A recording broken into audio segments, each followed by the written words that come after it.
ng mga issue tungkol sa impeachment matapos mabuo ang impeachment court sa Senado. Senator Judges Amy Marcos at Robin Padilla kasama ni Vice President Sara Duterte sa Kuala Lumpur, Malaysia. Di siya naging malaman ang mensahe ngayong araw ng kalayaan. Huwag nating isuko ang kalayaang ito sa mga taksil at walang malasakit sa ating mamamayan at sa ating bayan. Pangulong Bongbong Marcos, mensahe naman na pananagutin ang mga nagmamalabis, maging ang mga nagkukulang na mga opisyal. Pananagutan natin hindi lang ang mga umaabuso sa tungkulin, maging ang mga nagkukulang sa paglilingkod.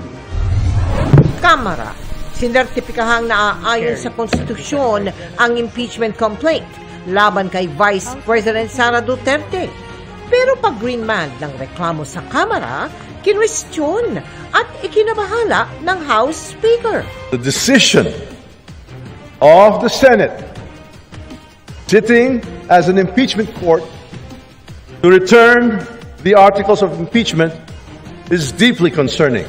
Senado na tumatayong impeachment court, iginiit na dapat igalang ang kanilang desisyon. Korte lamang ang makapagsasabi. Ayan ako. Let's go na. Tawag na. Go. Exclusive.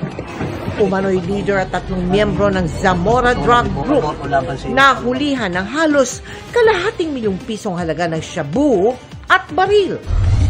Isa pang exclusive. Babae sa Bulacan, tinaga sa mukha. Mahigit 60 nakapiit sa detention facility ng PAOK. Nagpositibo sa TB, hepatitis, HIV, at syphilis. Ang mga twist na dapat abangan sa pinakabagong season ng The Clash. Ngayong nakilala na ang Clashers at Clashbackers. At bagong henerasyon ng mga sangre. May pangako sa mga Encantadix bago ang inaabangang world premiere sa Lunes. We will be the generation who will convince them why it is worth waiting for. This is Philippine culture. Live mula sa GMA Network Center, ito ang 24 Oras.